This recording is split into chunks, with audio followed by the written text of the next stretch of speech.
What's up, benchwarmers? We're recording on Zoom for this episode. I'm Diego, and I'm joined by Marco, our crack producer, and John, aka Gat. Guys, we have quite a few things to talk about for this episode. We have the Prem review. We have two ridiculous games that just happened in the Champions League, which honestly don't have me feeling too good about the trouble hopes for a specific team, a noisy neighbor. But we'll get on all of that. There's some other things that we're going to talk about too. Pochettino has been officially announced for Chelsea. Toney got the sack. Well, no, he didn't really get a sack. They didn't let him leave with the sack of betting chips from the casino because he's banned now. We're going to talk about that one. We're also going to chat about the World Cup logo and what kind of Marco. I think you were saying that somebody hopped on Canva, hit remove background, and then called it a day. It That's was some. basically I could have done I'm no expert. I could have done a lot better job. It was a shambolic decision design wise, but all of this stuff we're going to go over and review. Just to remind you at the beginning of the episode and at the end to make sure you like, comment, subscribe to our YouTube channel, engage with us. The season's almost over, everyone. The season's almost done. 2 game weeks left. It's coming down to the wire. One team can claim the title. Many teams can claim European football. A few others can actually ensure their survival in the next 2 matches that are left. So the first thing we're going to tackle, guys, we're going to do the Prem review. There's 5 matches that we're going to talk about. The other ones that we'll touch on, but these I feel like they're worthy to chat about, and they had some results that some I honestly didn't expect. I don't know about the rest of you guys or anyone else listening, but we're going to get into Leeds versus Newcastle, that 2-2 draw. I I think everyone thought that this would have been, I feel like the majority of people, let me correct myself, would have thought that this would have been an easy kickabout for Newcastle, especially looking at what all the damage that they did to Everton just a week prior, dancing around them, Isaac dribbling inside the box, providing those assists, dismantling this team, and then it turns out 2-2 against Leeds, against a pretty injury struck Leeds, but it's one of the teams that are fighting for survival. I know, Gat, you've been pretty adamant about it. It's a well-known fact. You got to avoid the relegation teams. You got to give them some respect, right? Absolutely, absolutely, and especially this Leeds team where we've always known what they're about. You always know that they're going to come in with high intensity, no matter who their manager is, no matter who they have on the pitch. They're always going to give it their all, whether that means they concede 5 goals in doing so, they're going to do it. And then just throw on top of that the fact that they might get relegated, like it's just going to give them even more motivation. That relegation banner over their heads is just more fuel to the fire. So they're going to come out swinging, and they showed that with a nice little early goal here to kick off the weekend. It was, I mean, it looked good. It was frustrating, again, from a fantasy perspective. I know we inject that every little bit that we can on some episodes, but Patrick Bamford missing the penalty. Marco, I don't know if you have a specific take on Bamford, but I just feel like the poor guy can't catch a break. Bro, he had one like his initial season coming in. He did a great job. But after that, I recall, and you know, maybe you can remember this as well, that people were always said that Brentford was that the Premier League was too big for Brentford.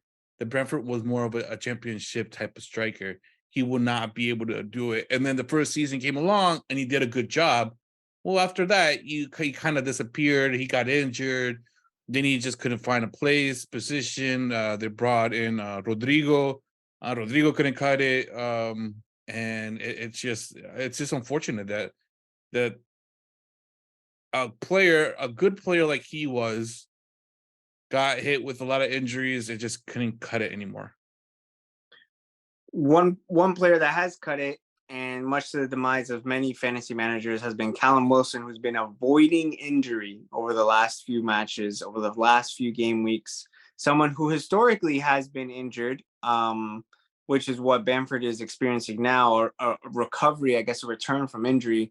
But Callum Wilson dispatching 2 penalties, much to Gat's delight, just before coming off, he ends up getting one more penalty call, takes the pen, gets yellow carded, and then subbed off. Christensen getting the equalizer in the 79th minute. if you guys saw any of this game, the one thing that I want to finish off on, because I thought it was incredible, Junior Firpo was, I don't know if he forgot that he was a footballer, that he was a professional footballer, but my man was coming in crazy. He was coming in wild for some of those tackles, and rightly so. He got a double yellow and sent off in this match. This leaves, and I do want to look at this too for this team specifically. This leaves Leeds very, very vulnerable at the bottom. 18th place. They did gain 1 point over Leicester, who we'll get to in a bit. 31 points. The goal difference is going to be pretty huge for them. They're just 1 goal away on a negative 25. Everton with minus 24, but with 1 point more. It's going to come down.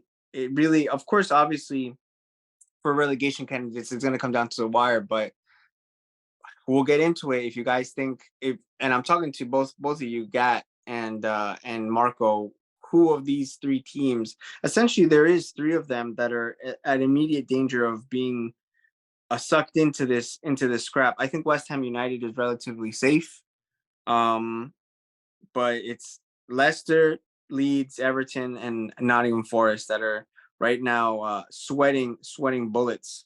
Moving on to the next game, though, guys. Aston Villa 2, Tottenham Hotspur 1. Unai Emery getting the best of the Spurs in a 2-1 win. Douglas Luiz with a peach of a goal. And at the beginning, Jacob Ramsey putting away a tidy finish. Harry Kane breaking hearts, just a freaking thorn in my side fantasy-wise with another penalty goal. It looks like it wasn't enough. Really, I'm not sure if you guys were able to catch all of this match, but it really looked like it wasn't enough. It really looked like they didn't have any answers towards what Villa were giving them at obviously at home, but it leaves Aston Villa in a great spot to be able to chase at least conference qualification or even Europa League. This loss, however, officially ended Tottenham's push for European football next season. That means no Europe for the Tottenham Hotspur Stadium. That's less influx for their team. Marco, what do you think are the implications for no Europe for a team like Spurs? Is it whatever? Are you looking at it from the financial side, or what do you feel? Yeah, what were you gonna say? No, I was going to say no Champions League. There is still 6th spot that could at least guarantee them Europa, and I mean they hold the Conference League spot, but no one cares about Conference League. Of course, who knows the Conference League? Money. What affects them is money. It's the Champions League spot. Of course, we all know it brings them a lot of income, a lot of eyes to the team, and potential players wanting to play for that team. Them not being part of specifically the Champions League is going to affect them a lot next season. That means, in my opinion, that's the summer transfer window will tell. Not a lot of players are going to be willing to come in. Who's leaving? And we already know. We shouldn't even be asking the question. That guy is already talking to people right now. He's talking about Kane, he's talking about Hugo Lloris. He's already talking about Lloris. Of course, man. Look, Lloris is leaving. He's like, I'm out. There's no Champions League. Why would a goalkeeper like myself be in a team like this if there's not going to be Champions League? I know. I'm reading his mind right now. But in all seriousness, Kane is not going to be there. I wouldn't be surprised if Son leaves too. It's going to be Richarlison's team only. Motherfucker not even going anywhere. My man's going to take off his shirts every time he scores a goal and then realize that he actually was called offside or something like that. There's no Richarlison goal yet, right? Is there? Yeah, there is. Oh yes, sorry. Yes. There is. Sorry. He scored one. Yes, he scored. And he took off his shirt, and then Liverpool came back and said, "No, we're winning this game." Well, that was Jota specifically. That's right. I mean, I haven't heard any, at least through the grapevine. I'm obviously not plugged into Spurs forums or Spurs fans discussions online of who a permanent appointment might be. We are going to talk about Poch going to Chelsea and the implications of that for a team like Spurs, how that would look if Poch is able to actually survive the brutal expectations that come with being Chelsea manager. But we will get to that.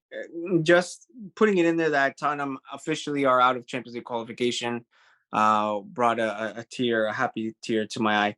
Next one, though, and we're going to talk about how this went. And really, I feel like it's better to just rip the band aid off, Marco. Arsenal nil, Brighton 3 at home at the Emirates. On top of that, Yeah, it's that one. That can one you hurt. can you start it off with what went wrong and how you felt with a result like this? I think the pressure just got to the players, in my opinion. I don't know if Eric or Demi or Kyle would agree with me, but we saw it last season and we saw it again this season. The pressure just got to them. They're so young, and they don't know what it is to be at that top level. Yes, we made it to Champions League, and I'm extremely excited about that. It would have been nice to walk away with the trophy as well, but it was a lot of pressure, and I mean, Martinelli walked away with a possible injury, if not an injury right now. So that was a big that was a big hit for us. And yeah, man, it just sucks, but we need more players with a little bit more experience at that end, and just having Jesus and Zinchenko on the field because they are Premier League winners. It wasn't enough. But on the bright side, we are back in Champions League. We had a phenomenal run. We still have two more games. Let's just make sure that we can win those and leave everybody, all the other Arsenal fans, with a good taste in their mouth, walk away in second place. I So mean, now, it would be a little rough, right, Gat, to take that, especially I want you to try to fit in, maybe if you can, the display that freaking Pervis Estupinian had in this match, which I feel was incredible seeing him pop up in freaking forward positions. yeah, so real quick, I do just have a question for you, Marco. Regardless of the implications, the whole title race and all that, but without going too much in depth, because I'm sure we'll go over it on our last episode with our reviews and stuff, but surely it's still a good season for you guys, right? That's a Regardless. phenomenal season. I think I had the error of rating our performance so far very, very low, and I know Eric gave me a lot of shit for it. Bro, this season was as heart wrenching and as nervous and everything. It was exciting, and that's the most important part for us Arsenal fans. The season was exciting. It was fun to watch. It made us cry at certain times, and but at the end of the day, we're very, very happy of where we're at and what our Arteta has been able to do with this such a young squad. That I'm really looking forward to next season. Because hopefully we'll be getting those player replacements that we really, really highly need. So yeah, I highly rate this season's performance. Comments on Uh, Estupinian, Gat? yeah, so I mean, absolutely 100% Marco, but then you also gotta give credit where credit is due. I mentioned it last episode. Deserby mentioned it after the prior game. Brighton were going to you were going to see a different Brighton, and that turned out to be true.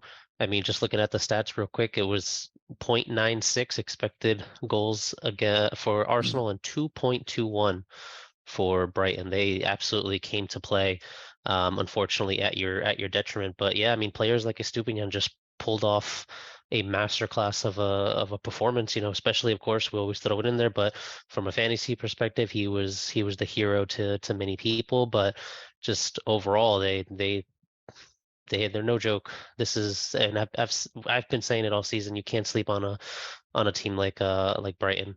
And again, just Deserby was probably the best thing that could have ever happened to them, because when Potter was there, yes, they more or less were somewhat the same, but they weren't scoring. If Potter was still managing this Brighton team against you guys, I think you guys would have won, or at least scraped away with a draw, depending on other factors throughout the game. But Deserby has just really unlocked a whole new level to this Brighton team, and especially to the likes of Estupinian and even Matoma on that wing. Them two just together are just on their day. They're scary, absolutely scary. It's a shock loss. It leaves everything in the hands, and we're gonna get to that next, of Man City, who with a win, they play Chelsea. They can wrap everything up and make it mathematically impossible for Arsenal to catch them. But this is football, and anything could happen, and anything almost happened because Gundogan was on a brace once more. 2 goals in their match against Everton. We didn't get the psychological warfare of having another penalty awarded and seeing what Haaland was going to do in this case, if he was going to give Gundo the hat trick opportunity or not. It wasn't meant to be. So it was a complete game by Man City. Gundogan with the assist to Haaland getting his goal. Riyad Mahrez as well assisting that. Gundogan's goals were also very well taken. You have that incredible control they had inside the box, and then the awareness to flick the ball behind him with his right boot. It's definitely a demonstration of class of what Man City still have within their ranks. Julian Alvarez being deployed in the middle for this game. And then we finally saw Calvin Phillips. We saw Calvin Phillips in the league in the 88th minute. He showed up again, making us, helping us remember that he's still on this team. But it was pretty much a complete performance. We didn't get the amazing dribbler of Dwight Neal, secret sleeper agent Alex Iwobi couldn't get it done for the Everton side. A lot of people are saying, and I would probably agree with the sentiment, that City have one hand firmly on the title now, especially if it comes down to them just winning the next match. There are some implications though, and we can get to that also with the Champions League match that happened this week. And now it's not about false hope. It's more about recognizing or respecting the fact that since it's football, anything can happen. Of course, the reverse is true for both ends. They could absolutely squash Chelsea. Chelsea can even show up to play. But one of the things that I did want to bring up is one team that has been showing up with their 7th straight consecutive win. Liverpool and Jurgen Klopp are back in business with their win against Leicester City. I think one of the things that has me more spooked is how terrible Leicester looked. They looked completely devoid of ideas. I'm not sure what the future is going to hold for Leicester. It doesn't look like they even have personnel that'll be able to pick them back up next season. That's something that we could talk about too. But Curtis Jones with a double, Salah with a brace of assists, ended up also getting the free kick that Trent absolutely smashed. Incredible free kick to put it right past put it right past Everson. I remember Gat specifically texting me about how terrible terrible Everson is at distributing everything. I do have a question for you both though. Of this Leicester City side, and we will get to talking about Liverpool. There's some other news that happened to come out, which was about Keita, Chamberlain. You know, they're letting go of a lot of players, and it looks like exactly what Nico was saying that he didn't like about Klopp was holding on to all the deadwood and seniority just because of maybe sentimental reasons. But we look at now what looks like almost a shopping list of cuts and chops. Maybe this could be just, scabbing over, turning over a new leaf, making sure you breathe new life into this team. But Leicester City, man, Jamie Vardy, Madison, Tielemans, Harvey Barnes, do all of these players stay in the case that Leicester gets relegated? That's the first part of the question. No shot. And the second part is, if they do leave, how does that put Leicester's chances of coming back up next season? There's no way. There's no way they stay. I mean, of that group, I mean, Tielemans we already know is going to leave. But of that list, the only one I can possibly see staying would probably be Vardy, just because of where he's at in his life. I mean, who would even pick him up at this point? I mean, that's the definition of just like a 1-year punt on an aging player. I mean, granted, credit to him, he's still doing the work. Shit, he's still more fit than I am on playing on Tuesday nights. So he's got that going for him, but they all gotta go. There's no way they stay, and it's gonna all depend on that the money that they receive for getting relegated, because they still get some of it. They still get a little bit even though they go down. So it's just a matter of who's going to be there next season to make sure that money gets dispersed properly, because otherwise you have to rely on, Tete, Patson Daka, Kalechi might even you can even add him on the list. I don't see him wanting to stay there either, even though he has been unfortunately very injury prone. But I don't think they can rely on those guys to bring them back up. I mean, I'm sure they can do it. I mean, we've seen flashes throughout the season of players like Tete and Daka being able to do it, showing that they are probably going to be the future. But I think it'll be too soon for them to take up the mantle and be the new talismans if those players do leave. Yeah, I think they Marco, will believe. I well, think they. What's that? how do you feel? How do you feel, Marco? Real quick about if you can also plug in to what you're going to respond for international players like Ndidi, like a Stein. Oh, man, I feel like a lot of them will leave, and I would even think Vardy would leave, not for a big team, not. This is my tinfoil hat moment. He's going He to go to Brexford. he can go to Rex. He go to Going to he go to Wrexham. Wrexham. Possibly be like, yo, I'm gonna sign you want your contract. You want to swing by? You're on your Right. way out, right? Come, be on TV, travel with us, have it a little easier, and Come to Vegas with us when we get yeah, promoted to the next league. just enjoy life, man. You've done everything you could at the end of your career ish, right? Um, just come, have a nice lap. I know these people will receive you with open arms. And just have a laugh, man. You still have a lot of more tank and have fuel in that tank, but you know what? Just utilize it somewhere else. And aside from that, like the international ones, some will stay. But I want to say there's a lot of them that will definitely leave. Without a doubt, Madison, Tillisman, fuck, Suyunku, all those So Yunku's motherfuckers. also another one. Yeah, he's Yeah, already he's on his way out anyway. definitely, and they're I Atletico, mean, I think. yeah, the younger ones, I mean, they can definitely stick around just for a little bit, but the older ones, they're already stable, they already know what they're doing, they're definitely bouncing. Definitely bouncing, and the team that definitely is bouncing on their heads has been Liverpool with that 3-0 thrashing of them. It leaves Liverpool exactly 1 point behind United in fifth place with a much better goal differential, which is going to be, I think, the crux for many teams. This, and I had mentioned it just a little bit for the relegation picture, it leaves Leicester 1 point behind Leeds, who they themselves are 1 point behind Everton, and then Forest have a 2 point cushion above them, above Everton themselves. So, what it's going to look like for the relegation picture, I do want to also selfishly put in there, at least for some of the other results, Brentford with a 2-0 win over West Ham, Crystal Palace with an Eze brace beating Bournemouth at home. The Roy Hodgson looks like he's doing the business. I do want to point out the fact that after getting their famous win and avoiding the 7 memes, Chelsea then take a 2-2 draw to Forest at home, which doesn't look great at all. I'm pretty sure that's Awani taking a brace against them as well. Kepa just doesn't look himself. Southampton and Fulham getting a 2-0 win. Mitrovic coming back into the side after his lengthy ban.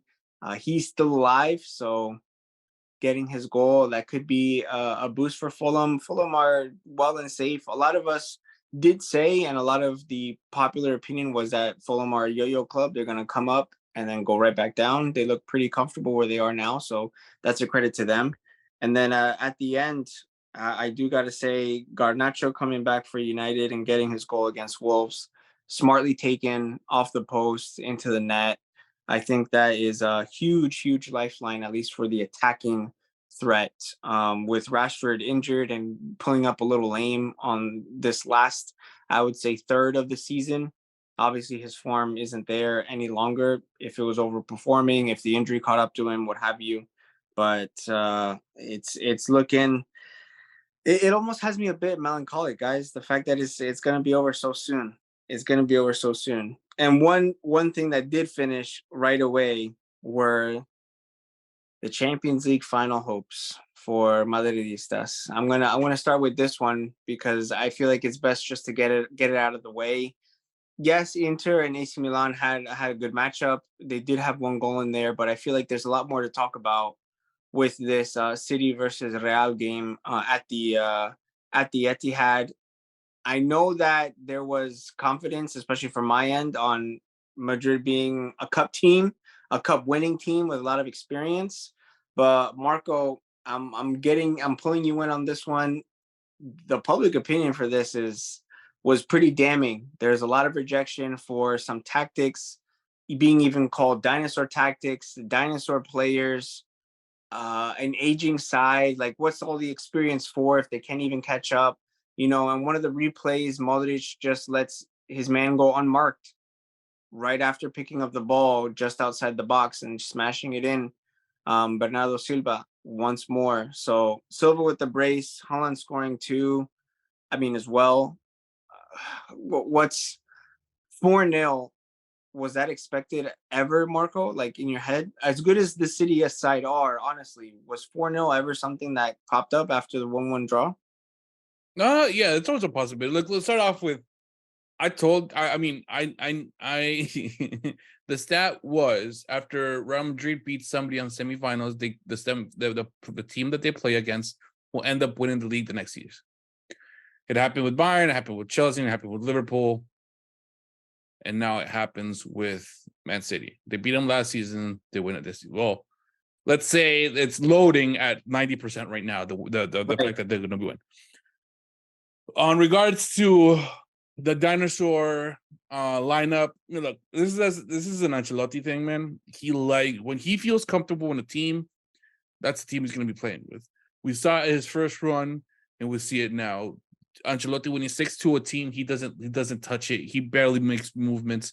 And we saw in the weekend and week out of La Liga. The biggest change he would do was Valverde up and Rodrigo off on the bench. And if not, Rodrigo will come back on. Rodrigo will come back on, and Valverde will go back to his mid position spot. This was the time of transitions for the players like Tchouaméni, like Camavinga, like Valverde to start getting accustomed to taking the mantle from Kroos and from Modric. But he didn't want to. Ancelotti didn't want to make that call. Ancelotti felt like the they deserved the spot. And I mean, I don't blame him, but at the same time, somebody has to step up at some point. And if the first half you notice that the job wasn't being done, you have to switch it up for the second half. And I mean, I said it last podcast. I don't know if I said it or not, but I definitely told you guys I hate going first. Yes. Anything I hate going first. I have to be second because it's just you rely on your fans to be that 12th player on the field and push you, right. In this case, it wasn't that, and I do think Ancelotti got it wrong. I do think that not Modric, even though yes, I did see the stats for Modric's performance in this game, and they're not high, but just Modric on the field, it gives a different. Give it a little different and feel to the game. Kroos, on the other hand, having him do the Casemiro job, he's not going to do that job, man. You need Tchouaméni to be there or Camavinga. But that's not what he decided. Even though I do believe, and correct me if I'm wrong, I didn't see much of the game, but if I'm mistaken, Camavinga's role as a left back isn't a standard left back. It's like what we've been seeing now. It's more of an inverted left back, right? He plays the left back, but he's actually playing the midfield role too. So he kind of helped out, but it's in this game it didn't work. Yeah, I wouldn't be surprised, even though you already told me earlier before we start recording that they did come out saying that there was no way, shape, or form he was leaving for next season. I personally do think he will be. And there's new players going to be coming in, and I wouldn't be surprised if the old timers do start rolling heads, because there is quite a couple players that we can start saying thank you very much. You've done what you have to. You've done great for the team, and now it's time for you to venture out and find new spots, and that's just the name of the game. Yeah, as a United fan, I am putting you in hot water. I'm throwing you over the edge, throwing you off the boat. under the bus, whatever you want to call it, as a United fan. City 4-0. Now they're coming up against an Inter Milan side. How does that make you feel? It's okay. It's still there's the United is still in that final. So we got to look to the legends of past and hope that Oh yeah, Lukaku's definitely gonna win the game for you guys. and hope that If that he Mickey Mouse and Lukakas will pull through one last time for United. if Lukaku, when I say if Lukaku is the sole reason why Inter win the Champions League, Dieguito, please, I'll buy you a United Lukaku 9 jersey, but you have to rock it for an entire season. Every single time United plays, you use the Lukaku 9 jersey. I'll custom make it for you. This is in But addition to the tattoo of Lukaku that he's going to get. Something that I feel like Dieguito, his being says Lukaku is not that player. And I think like 90% of the world agrees with you, but there is that 10% that Lukaku might actually have that capacity and have like a random brilliance of a game and be the reason why Inter walk away champions. If that was the reason, would you agree now to wear only rock that jersey for a full season every time United plays? Okay, I want to make this clear. It's just this, nothing else. And you're saying if Lukaku plays an influential role, yes, in Inter winning the Champions League final. Okay, we have to define influential. Goal. Assist, goals. Hockey assist. No. I would say a direct involvement. Direct involvement. So it'd be goal or assist. The hockey assist. I mean, imagine if he does. All he has are hockey assists, and his overall rating is like 8.9, right, over everybody else. It would have to be the match winner though. Like it can't end up like a 2-0 and he ends up scoring the second one or nothing because that one doesn't count. It goes to penalties. He just scores a penalty and that's it. Right. It'll have to be the game winner. No. It would have to be if it goes to pens. If it's his pen is the deciding pen. Look. If it's in the 100, let's say hypothetically speaking, because it could all the way depends. If his involvement in the 120 minutes is greater and takes him to the penalties, then yes. If it's just his involvement is scoring a penalty, then I wouldn't put you to that. Okay. But if it's in the 120 minutes, if he is able to assist or score a goal and actually help the team win, would you accept I will custom make that jersey? Because of course they'll be hard to find, but I can find one. But you only rock that jersey throughout the whole season next season. Okay, just to reiterate, a Lukaku goal or assist game winner within the 120 minutes of the final.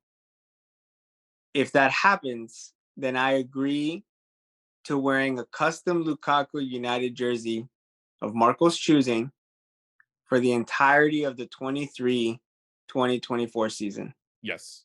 And it's going to be one of the red ones. I wouldn't do it with the brand new jersey. I think I would ruin it. I want to be like, hey, Diego, I got you a brand new this season jersey with the Lukaku number on it. I think that'd be a little fucked up, even though it would be really funny.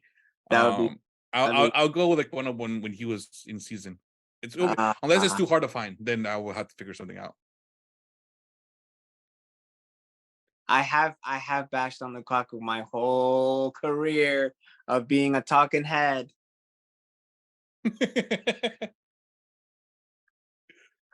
Would you take it or not? I mean, you do hate the guy, and you do feel like. No, man, it's such a difficult position to be in, man, because it's like my heartstrings are pulling me towards like, please do something. But then also United are well within the position of stopping the trouble. However, the bait that we've had in front of City fans their entire lives have been they have no Champions League. I would be happy. I know I would be happy. Like I'd be smiling if City don't win. I'd have a smug ass face if City don't win the Champions. Okay, virtual handshake. I'm shaking on it. Virtual handshake. Right here is my right hand. Virtual handshake with There's the clip. Marco. There's the Clip clip. it. There's the verbal. We're good. Clip it. Clip it. This is So yeah. this is Thursday, Oh May my 18th at 9:02 god. p.m. Eastern Standard Time, where Oh Dio my firm officially god. accepts. Officially upset again. It's Yeah, out there. It's out there. I Plus think his it would be tattoo. funny Plus is his tattoo. what the No, one on his no, butt no, cheek, no, no, no, no, the no, one on his Oh, no, butt now no. you're cheek. throwing the That's tattoo out the window. Okay. Okay. That wasn't a bet with me, so I don't. I do remember hearing about it. I just don't remember exactly what it was supposed to be. But that I mean, I would love Inter to win it, man. I feel like the city deserves a winner finally, right? A Champions League is so many. How long has you usually know these things? How long has it been since the Oh, last? I think we very. we talked about it last time. I think it's been like what 14 plus years. It's been, yeah, something like that. 13, I Yeah, think. I think AC Milan was the last one to win it. Like 06, I think 05, 07, 13 years. Inter last one in 13. 2010. 2010. Okay, thank you. So yeah, I it's watched been a that final. while. I remember that final. I watched that final. Oh my god.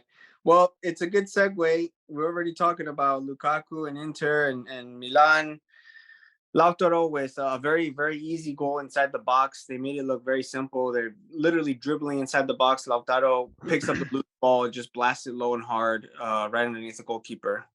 How does no one step to that? I mean, I know it's I I know don't I know. know it's also Lukaku doing Lukaku things and just holding it up, and somehow no one can get near the ball when it's at his feet. But how does no one cut the passing lane back to Lautaro? Like it's the one defender on Lukaku, and then there's two more that are Yeah, pretty much just watching to see what's gonna happen. Like no one does anything. they don't. They don't. And they end up getting the 1-0 win at the Giuseppe Meazza. It's pretty much over.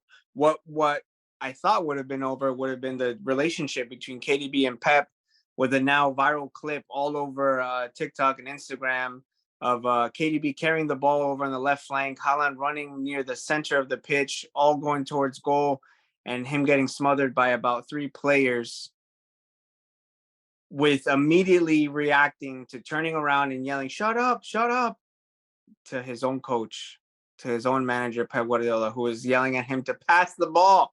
You got to pass the ball and hold the width and make the run. I mean, if he was a ball hogging player, then I'd say yeah. But we're talking about De Bruyne, man. My man fucking loves to assist. Which Like is you have to be confident that he knows what he's doing. which is funny considering the fact that the freaking reverse ball that he cut for Bernardo on the first goal was ridiculous, absolutely ridiculous. Bernardo literally didn't have to do anything; he just stood there. He just literally stood in space. He crept up a tiny bit, took maybe 1 or 2 little small steps towards the goal, across the box, and then De Bruyne just hit it with enough power to get it past 2 defensive legs, right into Bernardo's stride. Took it with his left, smashed it near post past Courtois. It would have been funny to see KDB have it out with Pep in the middle of the pitch, but we're not going Hey, to they get hugged it out at the end.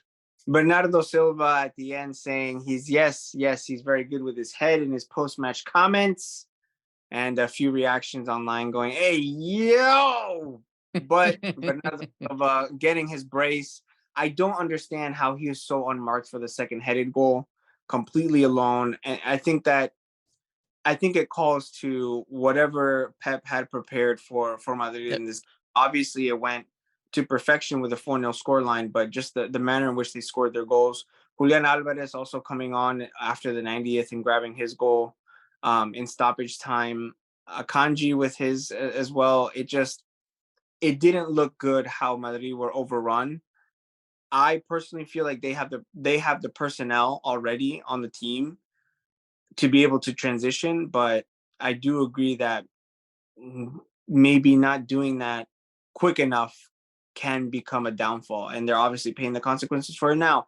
The Camavinga left back project didn't really come to fruition. Correct But me if I'm wrong. What time did he do the first sub? Do anybody know? I have it pulled up for you right here, I man. wouldn't be surprised if it was around 77 to 80th No, minute. his first sub was Rudiger for Modric, which that's another I do agree with that. If Rudiger did so fantastic in the first match, Why Why you was he bench him? benched to begin with? exactly. If you're fit for the bench, you're fit for the pitch. That's my opinion. If you're fit enough for the bench, you're fit enough to start. Even if it was the reverse, digamos, and Rudiger only ended up playing 60 minutes, I I would bet money if I could on at least one of those two goals, the first two not going in. Bernardo Silva not being completely unmarked. Haaland not being able to head that ball or hit that ball into ricochet off of the defensive player so that Bernardo has like that free header. I feel like if Rudiger was there to put him on then in the 63rd minute, it just wasn't enough. They didn't have enough to keep moving forward. From many also taking off for Camavinga, I feel like we're going to beat a dead horse, but the quicker that these players are now shifted into midfield and replacing um, the minutes of players like Cruz and Modric, as good as they are, I think finding that balance is going to be the secret sauce if Ancelotti does decide to stay. And it ends up being that his comments were true, that he has received backing as early as 15 days ago, that he said that he met with the people that are in charge. But you guys, we're in charge, and we're in charge of this pod, and we're in charge of the predictions that we give. And we've given all kinds of predictions all season. I don't know what the track record is, if we're actually good on those, or if they come We off well, or if they we don't. definitely will be for the end of season episode. So We'll have a good tally. we'll see how the final tally goes for our weekly predictions. But in this episode, myself, Marco, Gat, the chips are down. We got to give our absolute final top four and relegation candidates. So I'm going to go first. I think I'm going to stick with what I had originally put, I guess, down on the line as far as what relegation and top four was going to look like. Top four would probably be easier. Um, I think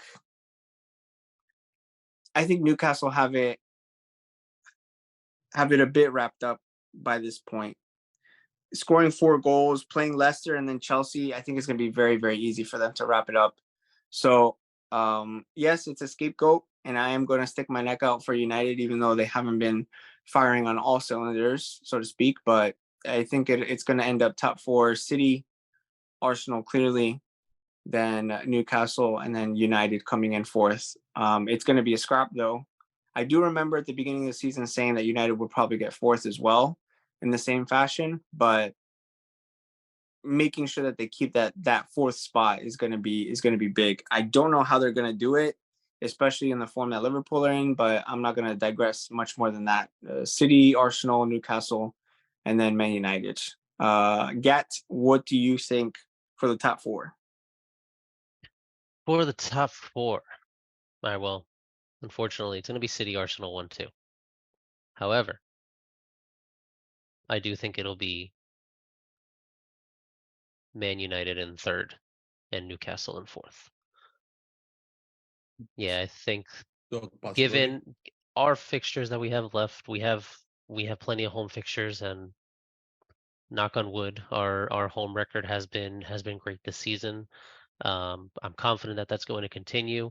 Newcastle mathematically speaking, need one more win to guarantee Champions League, guarantee top 4, which I think they'll get in their next game. Their last game though is away to Chelsea, and last day of the season is always crazy. Is always crazy. It's a fun day. And I think Chelsea are finally going to do something. I'm gonna This have whole multiple season, they're finally going to do up. something.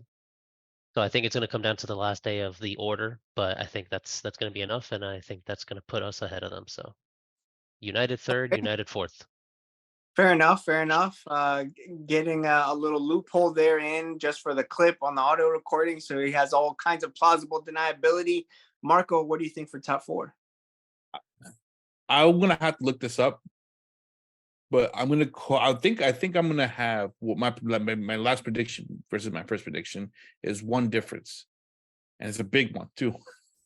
So I believe it's gonna be City, Arsenal, Newcastle, and Liverpool versus what my previous one was. I believe, if I'm not mistaken, I had City, Arsenal, Liverpool, West Ham. But West Ham was nowhere near where I expected them to be. But Newcastle took that spot, so I'm happy with that. But yeah, I do think Liverpool has it and has it a little. Even though you guys do have home games, I feel like your their defense is in shambles. Even though you're at home, your defense is in shambles. So, with one game, you guys can lose a spot. So I do think Liverpool will take that spot. Liverpool for a spot. All right. You heard it here. Myself with Man United in fourth. Gat with the reverse with Newcastle coming in fourth. And Marco with Man United not coming in fourth at all, with Liverpool doing good on their hot streak and taking that fourth spot. We'll see what the rest of the bench warmers think as far as top four, especially considering the fact that both Brighton and Man United have an extra game. And that could mean a huge, huge deal, especially the fact that with 12 points out of the next matches for Brighton, puts them on 70. And if we have the twilight zone of where Newcastle don't pick up a single point, that puts them comfortably in third place. We'll see how that all rolls out. On the other end of the spectrum, though, we'll start in reverse order. Marco, right now, they're already relegated Southampton, so you don't have to worry about that. The last two spots are now occupied 19th and 18th by Leicester and Leeds United, respectively. Realistically, and I had said this before, West Ham could be mathematically safe. And just based off of goal difference, it would take, honestly, a miracle for Leeds to end up conceding probably or scoring, sorry, and West Ham conceding at least it looks like 11 goals. West Ham would need an 11-goal swing in order to get dragged into it, considering that Leeds are 6 points away with 2 games to go. So let's keep it simple. Out of Leicester, Leeds, Everton, and Nottingham, who are the 2 that are down for you? I think I had Leeds going down, if I'm mistaken. Okay. Correct me if I'm wrong. I don't remember, but we'll go with that. I remember them saying, "Well, Marco, I believe you're going for your second team to drop." But in all honesty, I don't want to see him go. So I'm gonna go with my heart in this one, and I'm gonna say Everton, Leicester City are gonna be the last 2. Oh, Gad, what do you think? Last 2. I am really looking forward Remember, to. final, absolute final. I am really looking forward to the 3 teams that came up this season to all be in the Prem next season. So I am betting on Forest being safe. However, I'm going to agree with Marco. Everton, Leicester will join Southampton in the championship. I'm not ready to say bye to Leeds yet either. Right? You're not ready. I'm not ready.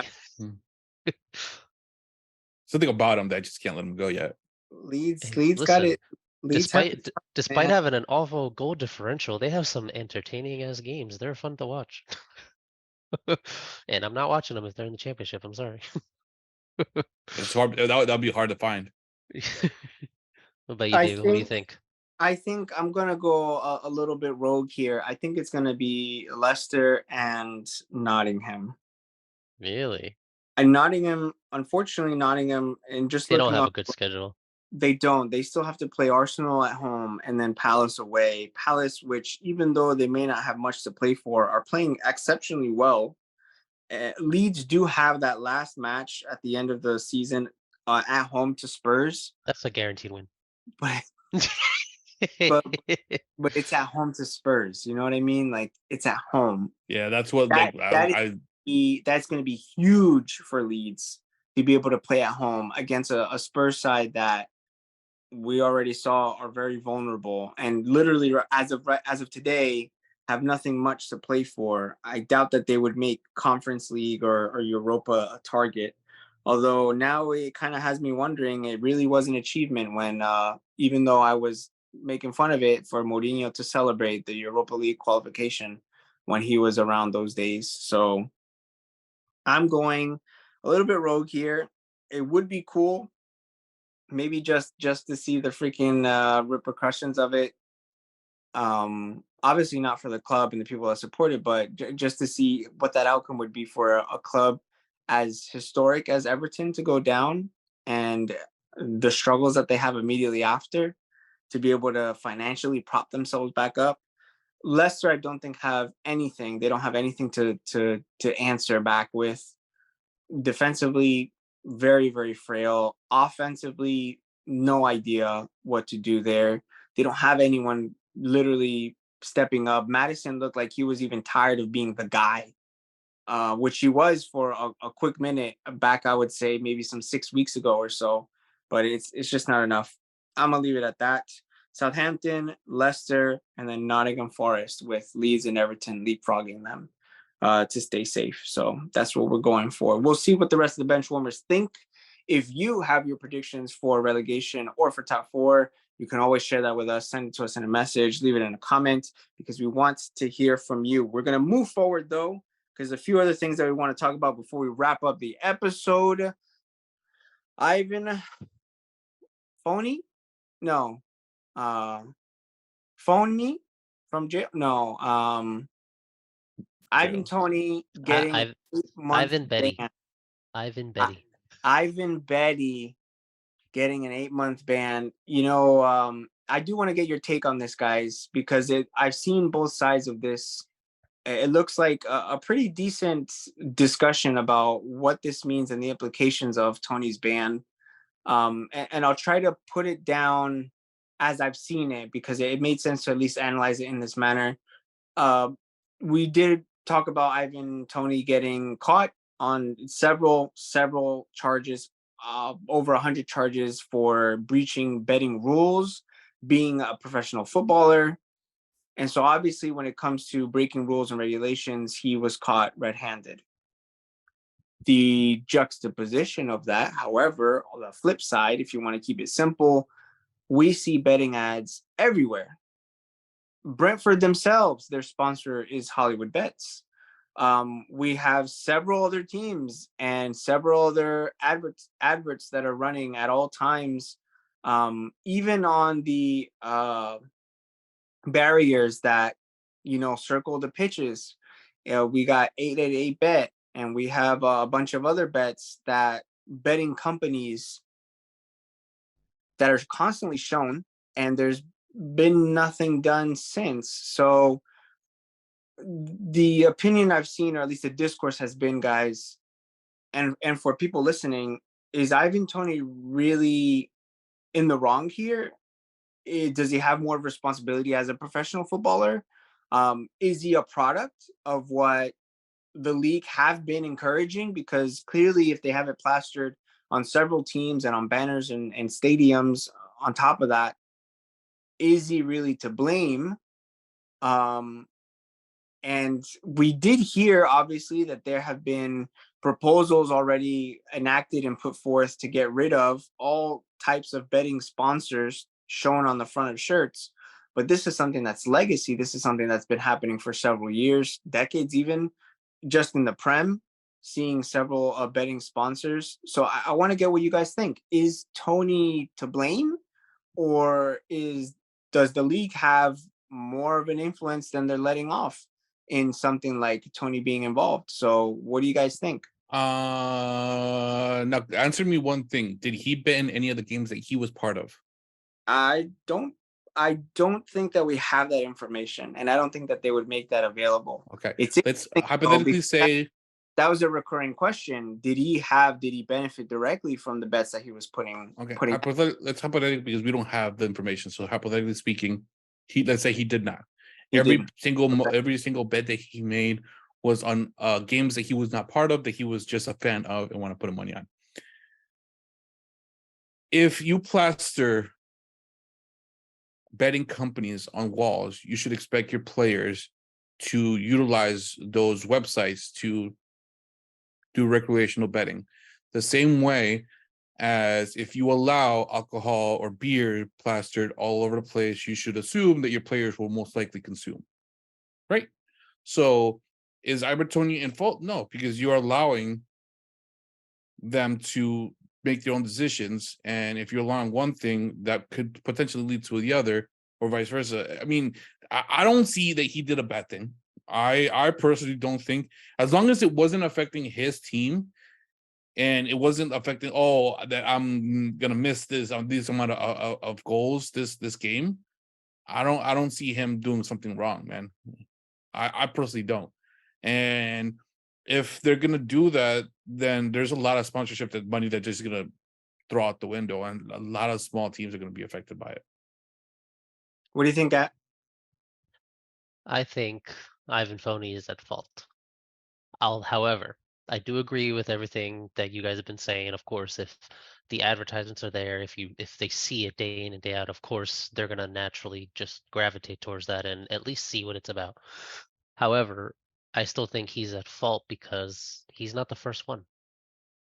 He didn't learn from the 11 others in history that have been dinged for this. Trippier being one of them when he was with, I think it was the in La Liga. I think when he got With banned that, for a couple months. yeah. He was banned for a couple months for maybe a third of the amount of bets that Ivan Toney did. So he's at fault just because of that. I mean, you didn't learn from the mistakes that others made, and you instead went and did 3 times the amount that they did. So you kind of should have been expecting that. I mean, it's a rule for a reason. The regulations are in place. You're gonna get caught. It's bound to happen. It's not a matter of if, it's more when. So even though I agree with, again, like I said, with what you guys are saying, it's still on him for not realizing that if it's happened before, it's gonna happen again. I have seen a devil's advocate take of, if you have adverts and banners and signs for saying, of course I'm not making an equivalent between both things, but just the fact that it's being displayed in front of you, and you have things like, and racism, and for the equality, the treatment of equality of all footballers regardless of sexual orientation. And now you have instead, and this is just for conversation's sake, the same kind of displayed advertising for something like betting. It almost makes it seem that it's okay. I guess it's something that's encouraged, or at least the communication is from the league, like this is all right by our standards. And yes, I'm not trying to make an equivalent between obviously not being racist and placing bets on like a tenor on whether you're going to score a penalty, miss a penalty. But as far as it being there and it being something that's already condoned, sanctioned, how much fault does he really have? On the flip side, I do also agree too that being a footballer, you're treated as a consummate individual where you have clearly not just an image to uphold, but to stay true to. And so obviously if you're putting in bets, there was that one game, Gad, that I know a lot of people were joking about, where he had the missed penalty and then the scored penalty and then the goal after. If he had actually put a bet on that, because it was a bit weird on how softly he hit the first one that he got saved. And then he took the second one 100% confidence. I feel like if you guys would agree with me, if it was revealed that he bet on games in which he had influence in, suddenly the conversation is, yep, it's entirely his fault. What do you Yeah. guys think? Right, absolutely, because that's one of the reasons why they put these regulations in place, to avoid stuff like that happening and to avoid the idea and the possibility that there's match fixing. So yeah. Yeah, it's like, bro, how many times have we not? I mean, I don't know how much you guys follow, but how many times have we not seen a boxer put money on another boxer in their fight? That's betting. I mean, yes, it's outside UK and all that bullshit, right? But they're not betting on themselves; they're betting on what's occurring in front of him, which he, as a fan himself, I'm specifically talking about boxing at this point, wants to participate in a little bit of gambling. As long as it doesn't affect my performance when I'm in that ring and I'm not putting money on myself and or on my opponent to beat my ass, I still don't see a problem. Now, If he did do that, then of course he's at fault. He should have never put money on his team's demise and shit like that. But I personally don't think. Again, I personally don't think that he did something bad as long as it wasn't on his team specifically. Right. Okay. It's interesting, and that's why the discussion about this specific situation with Ivan Toney is good to have a discourse on. Let us know what your opinion is. Is Toney at fault, or is he just being scapegoated and made an example of because he got caught? We want to know what you think. Especially, we also want to know what you think. How much time is Pochettino getting at Chelsea? Pochettino being confirmed as Chelsea's permanent manager coming next season. The rumors are already swirling. How many players are coming and going? I mean, I do want to put a little bit of the banter seasoning on it with Aubameyang getting La Liga trophy after playing 8 minutes for Barcelona, despite being on this Chelsea team currently. But Pochettino, I want to go right ahead and say if the same standards, the same rabid standards are displayed by Chelsea fans, Chelsea board, Chelsea as a whole, I don't think Pochettino survives, and I would give him 18 months. You're It's my not man. it's not to his fault. It's not saying that Pochettino isn't good enough. I think that he won't be able to turn the ship around that quickly. And if I can go by whatever he did at Spurs, unless I'm remembering something completely off, it took him a while, but he had a great project after that while because he did a lot with very little. And that's part of the magic of what Pochettino was able to do. The fact that he didn't have millions, hundreds of millions, or even tens of millions to spend every window. Obviously, the improvements came little by little, these small tweaks. And I don't think that Chelsea are going to have the patience with him in order for him to succeed. I also don't think that they have the personnel for him to immediately succeed. There's a lot of gaps in that squad, lot of players in that team that I feel aren't performing up to their full potential. And within the current squad or the current, I guess, tactics that they're being given, formations, organization, what have you, I don't think that he has the tools, the weapons to try to turn it around immediately within a season and a half and get them back to winning ways, which is what they're going to want. It's literally what they didn't have the patience for now with sacking Potter. It wasn't the greatest and it was meme worthy, but then they went to something even worse with Lampard. And now everyone's going to remember this season as one of their absolute worst, where they just weren't patient. So very quickly, just so that we don't get into it too much, because we don't know much really other than the announcement, just putting it out there. You said you agreed with 18 months, Marco. How long do you think Poch is getting at Chelsea? Me, I agree with you. I do think it's gonna be 18 months. I don't think he's gonna get more or less. Um, he he has a tough one because being out of any other competition aside from the league and the domestic competitions, there's no any more money coming in. He does have a couple players that are secured, right? Because of the 8-year fucking signings that they have. But this team is so in shambles that I don't know if he's gonna be able to fix it or not. Yeah, how long you give him?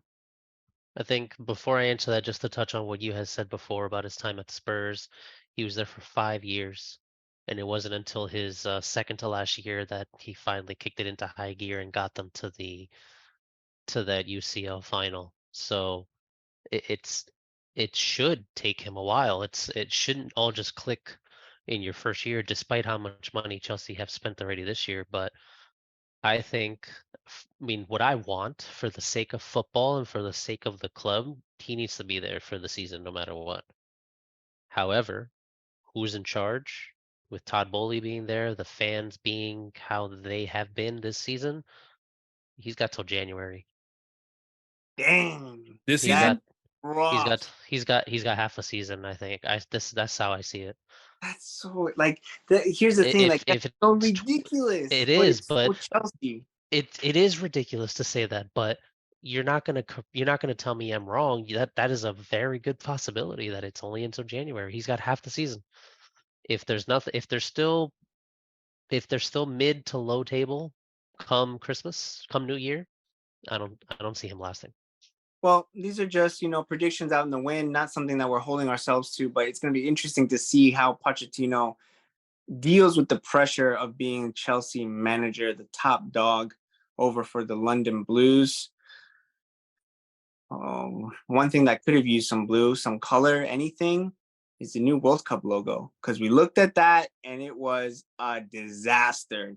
The immediate backlash after the unveiling last night, which was fantastic, by the way, it went incredibly well. But aside from the event and the unveiling, it was something that was headlined by Andres Cantor. We had Gianni Infantino there. There was also Alexi Lalas. Anna Yurka herself was one of the MCs doing the unveiling. But the logo itself, once it was being widespread shared, the first thing that I want to say is that you put it up against all of the logos from previous World Cups. There has been a theme where they've all been illustrations, they've all been drawings, they all have this quality to them where they're not cartoonish, but they're illustrated. There is no realism or realistic. It's abstract to a sense. Exactly, it's abstract where there is no realism attached to it. Immediately seeing what Marco said, a removed background from Canva or what have you, slapped right in the middle like a sticker on top of a 26 instead of having like the full year 2026, and then just FIFA underneath. Like, it just, I want to get what you, because we looked at it before recording. I know the guys have it up on their screens. Like, how do you feel? How does this logo make you feel just looking at it for the first time? I'm surprised there wasn't a random ass watermark on it because of like wherever they found the World Cup picture on Google. Yeah. They threw That literally, I Dave, saw it. I'm like, the fuck? Like, when did I submit a? Actually, It no, I just would have done a better seems job. it seems so out of place with like the realistic image of the World Cup. Like, we all know what the World Cup looks like. We Yeah, all know. And one of the recurring, I guess, details for other World Cup logos is that they've adapted the World Cup shape to reflect some of the culture of where it's going to be held. yeah. Um, Imagine that specifically. He's saying the culture of where we live in a country that has hundreds of different cultures. We have the world basically cultured in one country in the 50 states that we have, and we're sharing the World Cup with two neighboring countries, Mexico and Canada, and yet we go with the most simple ass logo. simple is an understatement. This logo looks like it was an accidental like a middle school assignment for like This for like a design class or something. this Like, is this hey, is this this is is your homework. Harvey announcing the wrong logo. yes, it is. Yes, it is. This is Steve Harvey announcing the wrong logo. Exactly. Even Qatar's logo, like the mascot is something that people were like, making fun of it, look like a wet tissue or what have you. The logo for I Qatar, still I still thought it looked pretty cool. yes, Just yes, because it was like that infinite symbol. It had callings to like the detail and the patterns, the fabric, the flowing nature of I liked what it. Qatar uses in their garment, and like it worked. And just thinking about other World Cups, like even the more abstract ones, Germany 2006, right? They had like the laughing circles inside all of the numbers. The Korea Japan had the person with like the little ball on top that is propping up.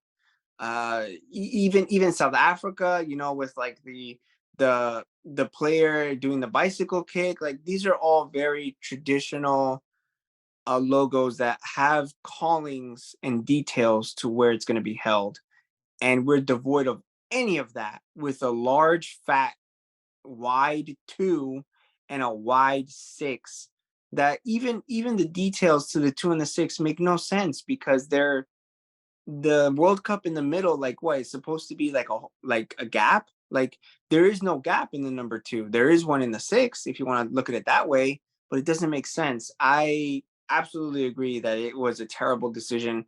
We did look up one finalist, which looked amazing. And Marco, you had a very interesting take on it where it was probably a very American executive that said, why crying and whining about why America was where it was at.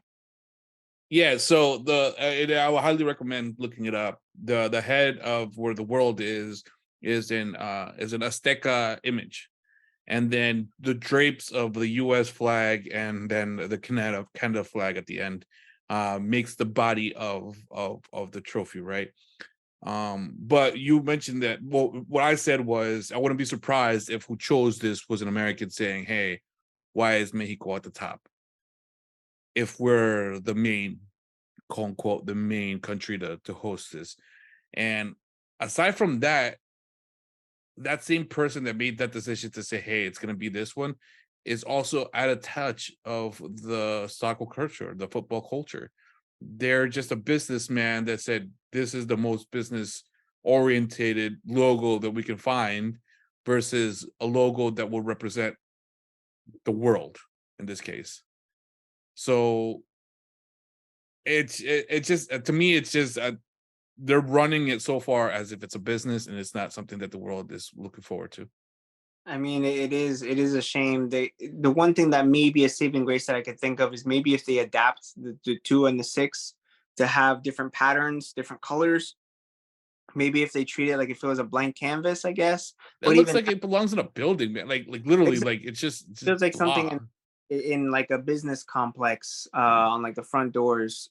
Maybe even treating the 2 and the 6 as a blank canvas is something that's just a bit too creative for what they were going for. That finalist though that we looked up, which yes, it is highly recommended that you go check it out by just It's searching, amazing. 2026 finalist Well, logo. maybe we'll Colorful, get us our social media execs to maybe put a it's expectation versus reality type post up. That'd exactly be great. colorful, vibrant. It calls back to the culture involved in the sport. It seems very sterilized, if that's the most appropriate word, sterilized for what a World Cup should really be. It feels like So it's a box with white wall. You're inside a box with what white walls and nothing else. look while we're talking about it, just looking at it again as you guys are talking about it, what annoys me even more is that this I'm pretty sure this is probably the first World Cup logo that doesn't actually tell you where the World Cup is going to be. Because Yes, you can tell the minute you see it, it's like, oh, this is an American. So I mean, because I mean, the other ones have historic. been in the squares, and they have like It Korea, says it Japan, somewhere, Germany, like, South Africa. and especially with something as big as the World Cup, historically, it gets the most views.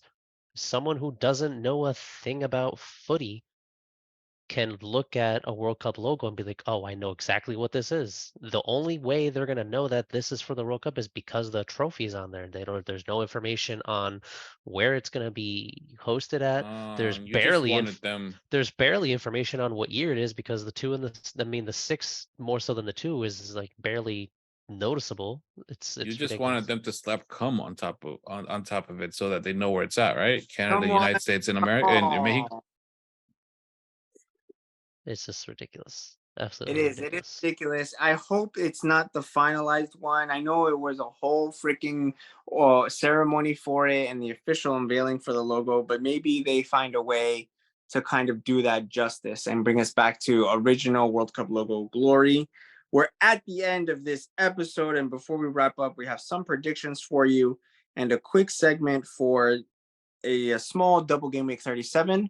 Gat is going to give us some pointers and tips for our fantasy 15 segments, 15 or less.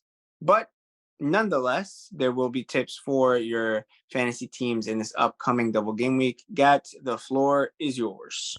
All right, so let's start with some predictions for the upcoming game week before we head into the fantasy side of things. So the 3 games that we have chosen to predict for the penultimate game week of the season, we're going to start with, in order as it appears on here, Liverpool versus Aston Villa. Liverpool, who also, funny enough, are going to be without Jurgen Klopp because he is banned for some comments he had allegedly made to, I believe it was Paul Tierney in a couple matches ago, or the recent match, whatever it was. So he will not be pitch side for this game. So let's start with you, Diego. What do you think will happen? Home for Liverpool at Anfield, still fighting for top four. Villa still fighting for Europe as well. What do you think? I mean, there is the famous 7-2 loss at Villa Park, but that was, COVID season. That was 2020. That was a very, very long time ago. It feels That like. was that was no fan tax, as Nico might say. Yeah, no fan tax. The only saving grace is that it looks like Liverpool have lost against Villa at Anfield 6 times, and they've only lost more against two other teams, which have been Chelsea 7 times and United 12 times, which is an incredible stat just to begin with. I really want Emery to come through. I really want Ollie Watkins to come through. It might be enough. It might be enough. I'm going to guess 2-2 draw. I'm going to be hopeful. I'm going to go for a 2-2 draw. 2-2. All right, Marco, what say you? I'm gonna make it simple. It's gonna be a 2-1 Liverpool. All right. I'm going to agree with a draw. However, I think it's going to be low scoring. I think I'm going to go with 1-1. Villa have been known to do slightly better, especially Ollie Watkins in particular, do slightly better away for some reason. Next here on the docket, a little bit of a relegation scrap. Even though West Ham are pretty much safe, they still go up against a Leeds who are still fighting for their lives. And just some food for thought as well. West Ham did just book their ticket to the Conference League final today. So does that mean we're going to see a rotated West Ham side? Are they going to be tired? I don't know. Let's start with you this time, Marco. What do you think? West Ham at home to Leeds. I do think it's gonna be rotated. I think they're gonna be tired, and I think the good excitement is gonna get to them. Leeds is gonna walk away with the win because they're the ones that are fighting for relegation. So I'm gonna give it a 3-1 Leeds. E1. All right, backing your boys. What about you, Diego? I did say that Leeds and Everton are going to do the Great Escape. There is some beneficial stats here that I'm looking at, which they've won their last away league game of the season in the last 3 seasons. They haven't done 4 consecutive, but they've won in the last 3 seasons. The last game away for their top flight. I think maybe not too many goals, but I feel like it's going to be a 1-0 Leeds United win. 1-0 Leeds United. I'm going to keep the train going, and I'm going to say 2-1 to Leeds. I think they're going to be too much for this rotated West Ham. Final game for our predictions. We have Manchester United at home to Chelsea. Still a lot up for grabs here. Maybe saving face for Chelsea and top four for United. Diego, let's start with you this time. What do you think? Against Chelsea, man.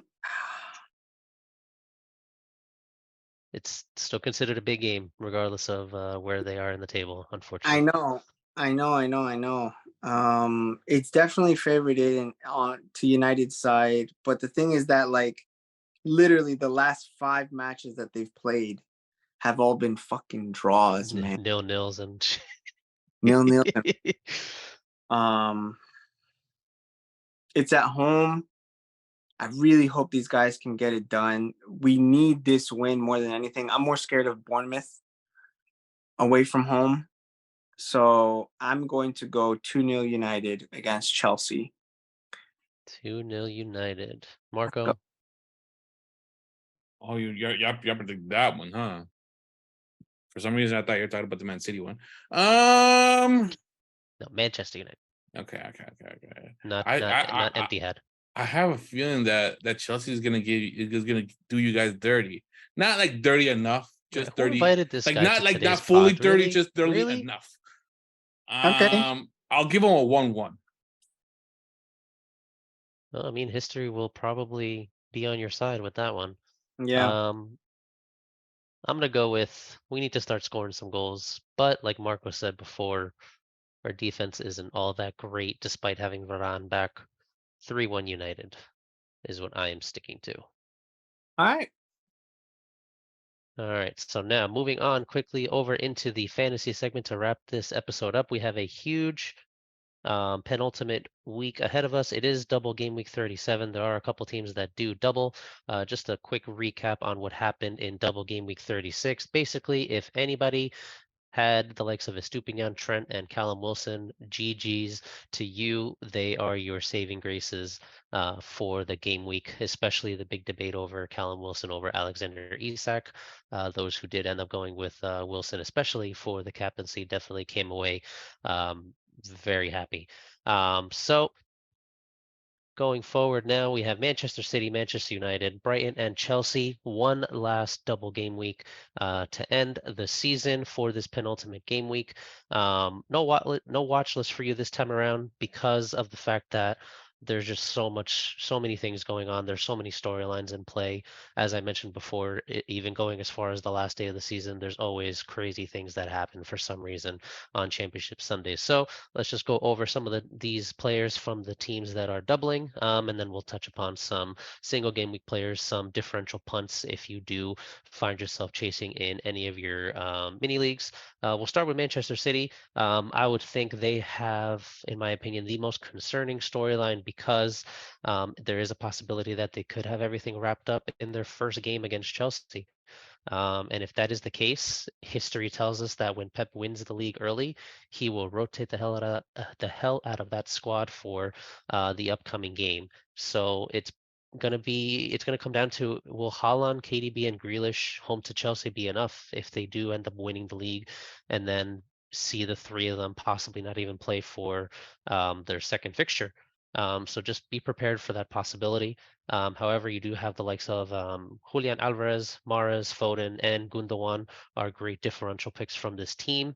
If you want to be a little bit different, but it is going to come down to who you think will get the nod in both games, and who do you think is more likely to just have a cameo appearance that could be your deciding factor. Moving into Manchester United, as Diego said, he is, and I would agree, we are more worried about the Bournemouth fixture, mainly because our away record has not been good, and despite Bournemouth being safe, it's their home game.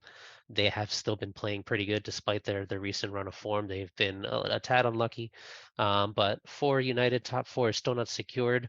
Rashford, thankfully, has been pictured back in training, so hopefully he will be right back into the team. A team, unfortunately, that relies on Rashford to do most of the goal scoring for the majority of the season. Um, However, does he start both games? How many minutes is he actually going to get? That's gonna be a big question. Alongside him, you do have the likes of Luke Shaw and Bruno Fernandez. Sorry, Karen Fernandez, Marco, are going to be your top Thank you. picks, your top picks for this United team. Some differential picks are going to be De Gea, since he does have those two fixtures. Garnacho, he's been our star boy anytime he comes onto the pitch. And even Anthony as well. He had, if, despite not getting the output that he should be getting, he's still been putting up some great performances, and it's just only a matter of time that those come through. Brighton, the next team with the double, arguably probably the best one since they have two home fixtures for this double. The first one being against a relegated Southampton, which unfortunately could be easy pickings, especially with what happened today with Brighton losing to Newcastle. Again, they needed a response after they lost to Everton, and they got that response against Arsenal. They're gonna want a response after losing to Newcastle. Unfortunately, Saints are just the ones that it's going to come against. I would think anyway. And then they do play City in that second match. So if we're going back to the City storyline, if they wrap things up against Chelsea, there could be a very heavily rotated City against Brighton. So maybe that could provide Brighton that small little window just to take it to City and close the gap on those European places that Brighton still have to fight for. So for Brighton, Matoma, McAllister, and Estupinian are your go-to picks. Unfortunately, with March's injury, he no longer makes the list. However, you do have quite a few options if you want to go a little bit different with Brighton. You do have Enciso, Gross if he doesn't play right back. Evan Ferguson up top, Undav and even Welbeck are some huge differentials. Undav, especially this past double game week, actually came through huge with quite a few returns as well. And the last team that does double is Chelsea, and they are bad, so we'll just keep moving on. We don't have to worry about them. But in all seriousness, they are away in both games. They have the worst fixture in this double. They're away to both Manchester teams. So they do come to Old Trafford first, and then they have to go to the empty head. However, should you fall over and hit your head throughout this next day and a half, maybe you might want to punt on Sterling. That's probably just about it. So that's going to cover the double game week players and teams that you should be targeting. Some single game weekers though that you should still keep an eye on. You do have Kane, who is home to Brentford. We've been saying it all season. Diego specifically, somehow he still manages to drag his team to the finish line, if not over it in some games. He is definitely one to watch. Mohamed Salah home to Villa, Anfield. Salah, can't really say much else to that. As well as Trent. He has been fantastic ever since he moved into his new inverted role. Callum Wilson and or Alexander Isak home to Leicester. We all expect Leicester to go down. They probably have expected to, so we'll see what Leicester even turns up to this game at St. James Park. One thing to note, however, there was a little rumor going around after the game ended today between Newcastle and Brighton that Eddie Howe may have hinted that there might be an issue with Kieran Trippier, Joe Wellington, and Joe Willock. So we have to keep an eye on some pressers and see what's going on, because if there's an issue, especially with Trippier, he's in most of people's teams. You're gonna want to make a decision on whether you get rid of him or you keep him. I mean, arguably, you probably just get rid of him because he's not really going to be that much of an option for you for the last two games, because there's going to be plenty of other differential punts to go around to end the season. And speaking of those punts, some of the names that I have not mentioned yet that you could also want to consider. Mitrovic is back, as we alluded to earlier. He did get his goal. Can he do it again? Eberici Eze, he got a brace this past weekend. Palace, despite being safe and on the beach, they're still playing pretty well under Roy Hodgson. Awoniyi for Nottingham Forest. Yes, it is a game that is at home to Arsenal. However, he has been in great form these past couple weeks, so just keep an eye on him. Marco brought it up earlier with Martinelli being injured. We are still going to see what the status of that is and how bad it is, and if it is something that could finish in the rest of his season. Trossard is a very viable punt. We would assume and expect that he's the one that would start in place of Martinelli.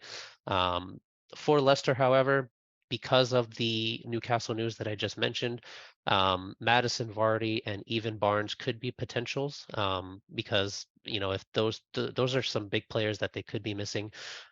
They still Longstaff is out for the season, so that brought Joe Wellington back into the midfield, and losing him on top of that too, and Willock, both midfield options, is going to be pretty tough if that is to happen. So again, keep an eye on the pressers.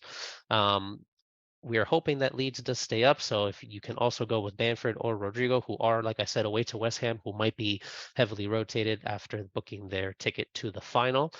Some good options there. And then finally, just to round this off, some captaincy options for you. Number one option, unfortunately, again, is going to be Haaland.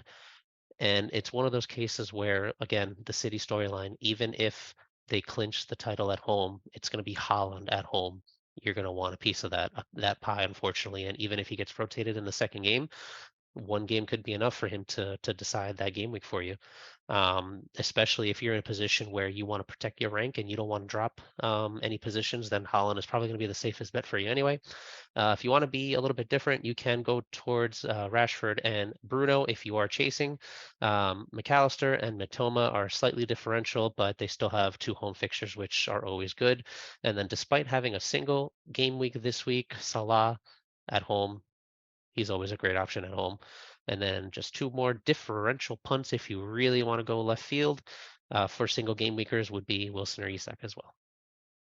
Wilson or Isak, which of the two? A 34-point swing that you smug little. And either way, the season's not over. This is the final sprint to what we've been referring to as a marathon. As always, disclaimers all around. Disclaimer. In the draft league, we've already confirmed that Gat has taken that title early on into the season, and yeah, the positions haven't changed much. Myself in second, and Nico in a close third. Marco, Eric, and Josue rounding off the places after that. Maybe we can get a little bit more action out of the draft league. But to anyone else who is playing in their leagues, their mini leagues, head-to-head leagues, whatever, what have you, whatever it may be, I guess this is it. This is good luck for the final bit. This double gimmick 37 could be a chance to maybe make one last push and make sure that you have a chance at making up lost grounds. That's really it for today from us, gentlemen. Any parting thoughts? Nothing in No, particular. nothing in particular. Marco, you're just gonna be watching the City Chelsea game through your hands, maybe. Yes. Yeah. Yes, but I mean, I haven't watched one yet. City, I'm talking about game. I don't know. I want to watch it, but at the same time, it's like, do I really like? I don't want to see them cheer and fucking win it. So yeah, no, I might not. Gats, there's some work left to do for Ten Hag's boys. I think just the possibility of seeing Garnacho back, maybe even in a starting position, is a good prospect for this week. Absolutely, absolutely. Let's get it. And I mean, it is the end of the season. If we can just secure 2 wins is all we need. Maybe we can even see some nice academy players just get even more minutes once we get that wrapped up. So Yeah, once we get it wrapped up, I hadn't mentioned at the beginning, but the Bafana FC, the Benchwarmers FC team, is still in search of that elusive notch in the W column. Taking a loss this Tuesday, but we go again against the same team next Tuesday and the away fixture. So hopefully the team can get their first official win of the season. That is it from all of us. Thank you very much for tuning in, for listening to all of the chat, the banter, the rumors, the conspiracy theories, the feedback, the takes, and all of that. We want to hear from you, Chelsea fans. We still want to hear from you. City fans, I don't want to hear from you. Arsenal fans, we do want to know how you're doing and checking in on you guys. But for everyone else, you can always comment, like, subscribe, send us a message, send us a DM, and let us know what you think. And we thank you for tuning in. There's 2 weeks left to the Premier League season before we break for the summer, with some occasional things that we're going to have some I guess feedback for our experiences, maybe even lining up some games that we're personally going to and sharing that. But for the Premier League season, it's almost done. So thank you guys again. We're the Bench Warmers. This is the Bench with the Voice, where the bench is always warm. Peace, everybody.